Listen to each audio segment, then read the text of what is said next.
अधिकार को छीनना पड़ता है। हाँ। तो अनुराग भैया सत्य भाई एक चीज बताइए, हम मान लीजिए आपके घर आए तो हम आपसे कहेंगे कि 2 रोटी खिला दीजिए तो आप दे देंगे। गुंडा सामानों को मार रहा है, आप हमारा जैसे बुलडोजर चला रहा है, बताइए इतना नफरत हो गया आप लोग को। जन्नत क्या मुंह लेकर जाओगे गाली शर्म मगर तुमको आती नहीं है। क्रांतिकारी जय। हेलो दोस्तों, नमस्ते, प्रणाम। आप सभी का स्वागत है मेरे हरियाली दुनिया ब्लॉग में। तो चलिए आज हम अनुराग ओझा से आप लोगों को मिलवाने वाला हूं, जो कि वो सोशल मीडिया से हैं और फेमस चेहरा है उनका, और यूपी से चल कर आए हैं भाई पटना में। और यहाँ पर वो चुनाव का माहौल है तो वो आए हैं, सोशल मीडिया से जुड़े हैं। और चलिए आप लोगों को उनसे मिलवाता हूँ। आज हम लोग जाने वाले हैं पटना, तो चलिए हमारे साथ में। तो दोस्तों देखिए, मैं अभी अपने गांव में हूं, घर के पास में ही। तो देखिए यहाँ का लोकेशन ज़बरदस्त है। ये ब्रह्म बाबा का स्थान है, देखिए कितना सुंदर।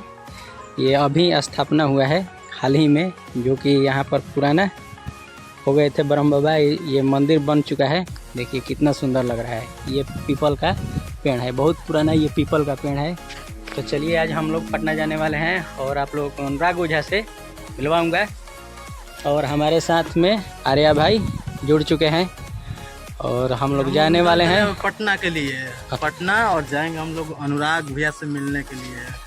और काफी अच्छे इंसान हैं अनुराग भैया। आप तो क्योंकि ये आर्या भाई मिले हैं उनसे, हम मैं तो काफी बार मिल चुका हूँ भैया से, लखनऊ से लेकर दिल्ली तक मैं हर जगह मिल चुका हूँ। हम पहली बार जा रहे हैं हम मिलने के लिए अनुराग ओझा से। तो यही आर्या भाई बताए कि अनुराग भैया आने वाले हैं पटना में, तो चलिए हमारे साथ। पटना जंक्शन। तो दोस्तों पटना जंक्शन हम आ चुके हैं और देखिए भाई के साथ में हम लोग जा रहे हैं। और ठीक पटना जंक्शन के बगल में ये सिटी सेंटर होटल है, इसी होटल में अनुराग भैया रुके हुए हैं। तो चलिए हम मिलवाते हैं उनसे, अनुराग भैया से।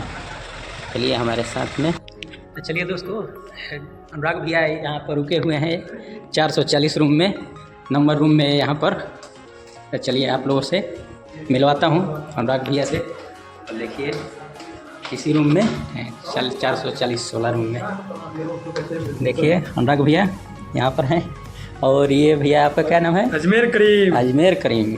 और अनुराग भैया जी इधर भाई जय भीम, जय भीम। नमो बुद्धाय। और ये भैया हैं आपका? जय भीम भैया, नितेश पांडे। नितेश पांडे जी हैं। और हमारे साथ ये आर्या भाई और राकेश रंजन जी हैं।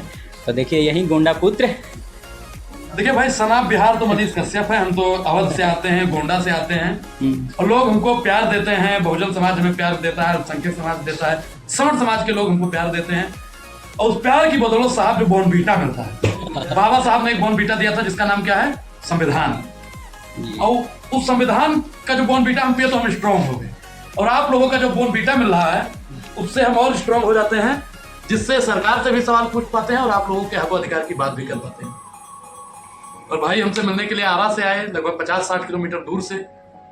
तो भाई से मिलकर साहब इतना अच्छा लगा, इतना अच्छा लगा, इतना अच्छा लगा कि उसकी तुलना नहीं की जा सकती है, परिकल्पना नहीं की जा सकती है, शब्दों में बयां भी नहीं किया जा सकता है। और वो भैया सीमांचल से चल रहा है। मेरा नाम अजमेर करीम हुआ, मैं युवा कांग्रेस में प्रदेश प्रवक्ता हूँ, सीमांचल से आता हूँ। सीमांचल फणीश्वर नाथ रेणु भोला पासवान शास्त्री जो बिहार के पूर्व मुख्यमंत्री रहे हैं, मैं उस जिले से, उस प्रखंड से, उस विधानसभा से आता हूँ।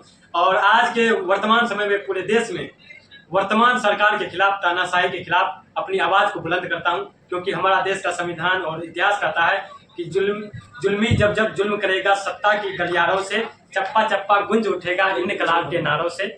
जुल्म के साए में लब खोलेगा कौन, अगर हम भी चुप रह गए तो फिर बोलेगा कौन। और आप सभी साथी से मिलने का सौभाग्य मिला, साथ में हमारे पूरे देश के वायरल हुआ है। ये नमूना चेहरा है, ये नमूना चेहरा। तो अनुराग भाई, तो ये भी नमूना चेहरा। बाकी देखिए, बोलता वो है जिसमें जान होती है, चुप रहना तो मुर्दों की पहचान होती है। तो आप लोग कहीं भी किसी भी व्यक्ति पे अत्याचार देखें तो चुप ना रहें, बोला करें। क्योंकि बोलेंगे तभी आप अन्याय के खिलाफ न्याय की लड़ाई लड़ सकेंगे, नहीं तो कुछ नहीं होगा। और जो भी आदमी चुप रहेगा वो सिर्फ और सिर्फ मारा जाएगा। बहुत बहुत धन्यवाद। अनुराग भैया थोड़ा ये बताइए कि हमारे बहुजन समाज के जितने भी युवा लोग हैं 14 अप्रैल को केवल केक को जैसे काटते हैं, तो वो लोग केवल उस दिन जयकारा मना लेने से क्या होगा? कुछ नहीं होगा, कुछ नहीं होगा। केक काटने से कुछ नहीं होगा। अगर काटना है तो आप अपने पैर की उन बेड़ियों को काटिए जिसके लिए बाबा साहब लड़े थे। बाबा साहब रात रात तक जागते थे। मैं फिर बता दूं आपको, तो एक विदेशी पत्रकार आया रात में, तो बाबा साहब से पूछा कि आप जाग क्यों रहे? जी। तो उनका जो जवाब था साहब, जो बहुजन समाज को दिल दहला देगा, हम लोग तो उसको फिर से अगर बार बार सुनते हैं तो दिल दहल जाता है। उन्होंने कहा हमारा समाज सोया हुआ है, और आज भी कहीं ना कहीं बहुजन समाज सोया हुआ है। बाबा साहब के मिशन को, माननीय काशीराम जी के मिशन को अगर कोई पीछे कर रहा है तो वो बहुजन समाज। बहुत लोग होंगे, बहुत बहुजन होंगे जो मुझसे नाराज हो जाएंगे, लेकिन वो किस ओर जा रहा है? तलवारों के साए पर इतिहास हमारा बनता है, जिस ओर जवानी चलती है उस ओर जमाना चलता है। लेकिन हमारा बहुजन समाज क्या कर रहा है कि रील स्क्रॉल करने में, केवल इंटरटेनमेंट का वो साधन बना तो भाई किसी भी समाज का हो जो रील स्क्रॉल करने में अपना जीवन बिता रहा है, वो कहीं नहीं जाएगा। वो बाद में सिर्फ और सिर्फ भुक्तभोगी रहेगा, मारा जाएगा। हक और अधिकार मांगने से नहीं मिलता है, उसको छीनना पड़ता है। मांगने से सिर्फ भीख मिलती है। तो बहुजन समाज तय करे कि उसको भीख मांगना है या अपना अधिकार छीनना पड़ेगा। हम लोग तो जानते हैं भाई, मांगने से कुछ नहीं मिलता। अगर मांगने से मिलता तो लोग पुजारी ही बना होते संसद में जाके। और वो आदमी, एक आदमी है अपने उत्तर प्रदेश में, नाम भूल रहा हूँ उसका, जो मंदिर छोड़ के विधानसभा में चला गया। अब आप बताइए, हाँ उसी आदमी का बात हो रहा है। तो देखिए, मांगने से कुछ नहीं मिलने वाला है। मांगिए मत, छीन लीजिए। छीन कर अगर आप मुस्कुरा रहे हैं तो आप राजा बन गए। आपका अधिकार को छीनना पड़ता है। हाँ। बिल्कुल अनुराग भैया, सत्य भाई एक चीज बताइए, हम मान लीजिए आपके घर आए तो हम आपसे कहेंगे कि 2 रोटी खिला दीजिए, तो आप दे देंगे। और हम आपके घर में गए, घुस के 2 रोटी खाया, उसके साथ में सब्जी भी लिया, अचार भी रखा हुआ, निकाले और फिर ठाट से कहे भाई पानी लेकर आइए हमारे लिए, और पानी पिए मुस्कुरा रहे हैं, तो हम राजा बनने का व्यक्तित्व करते हैं। तो ये जब तक बहुजनों के अंदर नहीं आएगा तब तक बाबा साहब का सपना पूरा नहीं होगा। बाबा साहब का सपना था कि हमारा हर एक बहुजन पैर में चप्पल ना हो चलेगा, लेकिन हाथ में कलम होनी चाहिए, किताब होनी चाहिए।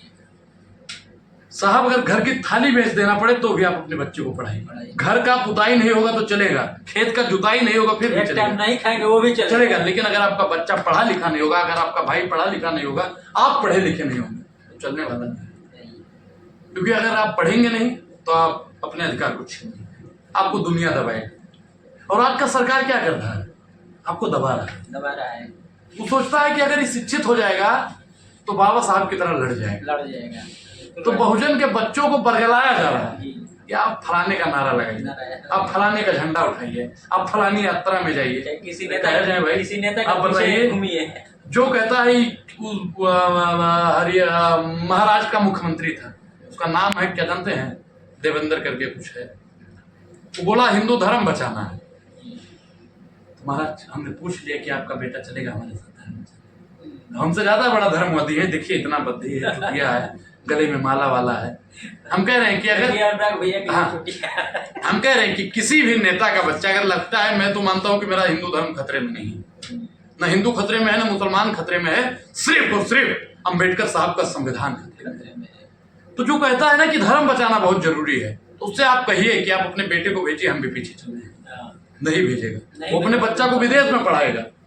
अमित शाह कहेगा धर्म खतरे में है, और अमित शाह का बेटा AICC का चेयरमैन बन जाएगा। AICC की BCC है। हाँ, CCI। तो बताइए उसका चेयरमैन बनेगा और हमसे कहेगा धर्म बचाइए। हम कह रहे हैं जैसा हमारे साथ धर्म बचाने चले, हम भी धर्म बचाएंगे, लेकिन वो धर्म नहीं बचाएंगे, नहीं जाएगा, वो अपना पेट चलाएंगे। तो बहुजनों को चाहिए कि अपने हक अधिकार के लिए लड़िए। और वो बाकी उसमें लिखा हुआ है मानस में कि आवत ही हर्षय नहीं, नैनन नहीं, स्नेह तुलसी तहा ना जाइए चाहे कंचन बरसे। तो उस स्थान पे बहुजनों को नहीं जाना चाहिए जहाँ इज्जत न हो। कुछ लोग भेदभाव करते हैं, आप लोग जानते होंगे, क्योंकि जितना बाबा साहब पे गुजरा है उतना हम लोगों पे गुजरता, तो हम लोग गुजर गए। तो सही बात है। एक और क्वेश्चन आपसे करना चाहता हूँ। आप ब्राह्मण जाति से बिलोंग, ब्राह्मण मत पूजिए जो होंगे गुड़हीन, पूजिए चरण चंडाल के जो होंगे गुड़ परवीन। हमारे गांव के ब्राह्मण जाति से जो बिलोंग कर रहे हैं, वो लोग हम लोगों से छुआछूत मानते हैं। उन लोगों के लिए आप क्या कहना चाहते हैं? देखिए भाई, जब छुआछूत कौन आदमी करता है? आप लोग उनका बहिष्कार, और आप लोग उनका बहिष्कार कर दीजिए। भाई कौन है? राजपूत जात के भी हैं, वो भी माने जो छुआछूत करने का काम से देखते हैं, जो छुआछूत करने का काम करता है उस देश में सबसे बेकार आदमी है। छुआछूत किस चीज से किया जाता है? आग से कोई टकराता है? वो आग से टकराए हैं कभी? आग को एक बार छू भी लेंगे आप। ज्वालामुखी से टकराए हैं तो बहुजन कौन है? ज्वालामुखी है। और ज्वालामुखी से टकराने के लिए ज्वालामुखी होना जरूरी है। ज्वालामुखी से आसान बात है उसको छूना। तो बहुजनों का तो सिर्फ लोग डर के मारे कह रहे हैं महाराज ये तो बाबा साहब के वाले हैं, अगर हमने किया तो कहीं इनमें से कोई निकल के संविधान को लिख दिया कि बाबा साहब की तरह लड़ दिया तो हमारा क्या होगा। तो बहुजन समाज से वो किस लिए कर रहा है ये आप समझिए कि बहुजन समाज एक ज्वालामुखी है और उस ज्वालामुखी से हमारे डर के बच रहा है। बाकी भाई आप हमारे भाई हैं, कहाँ भेदभाव है बताइए? कहाँ भेदभाव है? कहाँ भेदभाव है बताइए? बाकी अजमेर भाई भी कुछ बताएंगे भेदभाव के बारे में। हाँ देखिए, अभी आप एक नमूना चेहरा को देख रहे थे जो सोशल मीडिया पे और मीडिया पे लगातार मोदी और भाजपाई को उनके गलत नीति और नीतियों के खिलाफ जमकर निशाना साधते हैं और उसको रेलने का काम करते हैं। भाई इतना इसको नफरत क्यों है मोदी से? सबका साथ, सबका विकास हो रहा है, सबके साथ विकास हो रहा है, फिर भी लोग को बताइए दिक्कत है। अच्छा, किसका विकास हुआ है बिहार में? अरे इन्हीं जैसे मुसलमान मारे जा रहे हैं और फिर कहा जाता है कि मुसलमानों के साथ भेदभाव हो रहा है। इसके लिए ऐसे ही मुसलमान भाजपा में मिल जाते हैं। मोदी जी मंदिर बना दिया था वहाँ पे अयोध्या में। बिल्कुल मंदिर बनना चाहिए, मंदिर बनना चाहिए, लेकिन रोजगार की भी बात होनी चाहिए। सुनिए, देश में मैं बहुत खराब आदमी हूँ। एक मिनट में पीछे 29 राज्य में 28 राज्य के मुख्यमंत्री हिंदू, देश के गृह मंत्री हिंदू, कौन कहता है? देश के प्रधानमंत्री हिंदू, कौन कहता है? ये लोग कहते हैं हिंदू खतरे में। मेरा एक भी बयान दिखा देंगे? सुनिए, सरकार कहता है। मेरा कौन सा सरकार है? मेरा चाचा प्रधानमंत्री है, मोदी, मेरा चाचा गृह मंत्री है, चाचा है मेरा। योगी कौन जात है? आप ही के राज्य से तो आते कौन हैं। से मेरे राज्य से आता है मोदी? क्या मोदी किस राज्य का है? गुजराती है। अरे आपके राज्य। अरे भाई देश लूट कर नीरो भागा और सोता चौकीदार है। और कुछ भी पूछो एक ही उत्तर नेहरू जिम्मेदार है। दलाल आदमी ये खुद लोग रोजा रखेंगे, ऐसे ऐसे लोग जोजक में जाएंगे, वैसे ऐसे लोग मारे जाएंगे। हिंदू का अपमान कर, देखिए मोदी का अपमान कर चाचा है आपका, पापा है आपका मोदी, हिंदू का ये अपमान कर रहे हैं। देखिए मोदी आपका पापा है। पूरा हिंदू हृदय नरेंद्र मोदी हिंदू है, नरेंद्र मोदी हिंदू है, हिंदू हृदय सम्राट बन रहा है योगी और हिंदू है, नरेंद्र मोदी हिंदू है, नरेंद्र मोदी हिंदू है। लगता है कांग्रेस से नरेंद्र मोदी हिंदू है, मुसलमान से ही लोग पैसा लेके फिर मोदी का नरेंद्र मोदी हिंदू है, नरेंद्र मोदी हिंदू है, नरेंद्र मोदी हिंदू है, वही तो नरेंद्र मोदी हिंदू है, नरेंद्र मोदी हिंदू है। मंदिर कैसे बना दिया? आप एक चीज बताइए, मस्जिद भी नरेंद्र मोदी जाता है तो इसका मतलब आप उसको मुसलमान कर देंगे? क्या लॉजिक लाते फिर हैं? आप ही लोग का सरकार ने कहता है ये सब चीज? कौन सा आप ही लोग सरकार? सरकार को बोलिए, सरकार है? सरकार से मेरे गाँव में कौन सांसद है? हिम्मत है? गाँव का सांसद कौन है? अरे आपके जो भी राज्य में जो है मेरे राज्य में जो है, आपके राज्य में जो गुंडा मुसलमानों को मार रहा है, आप तुम्हारे जैसे मुसलमान मारे जा रहे हैं। बुलडोजर चला रहा है। बताइए इतना नफरत हो गया आप लोग को। जन्नत क्या मुंह लेकर जाओगे गालिब? शर्म मगर तुमको आती नहीं है। क्रांतिकारी जय भीम। और हमारे चैनल के बारे में कुछ बोल दीजिए। देखिए भाई के चैनल को आप लोग फॉलो कीजिए, सब्सक्राइब कीजिए। और भाई के चैनल का क्या नाम बताया? हरियाली दुनिया ब्लॉग। हरियाली दुनिया ब्लॉग, क्योंकि हरियाली नहीं होगा तो कुछ होने वाला नहीं है।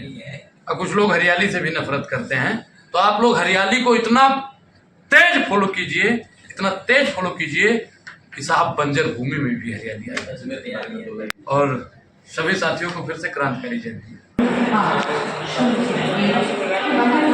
अभी हम लोग पटना से घर के लिए रवाना हो चुके हैं। अभी ट्रेन में बैठेंगे और जाएंगे आरा से फिर बाई रोड बाइक से निकल जाएंगे अपने घर और जाकर आराम करेंगे। और मस्त जय भीम, जय संविधान, जय Bharat. Bye bye, take care.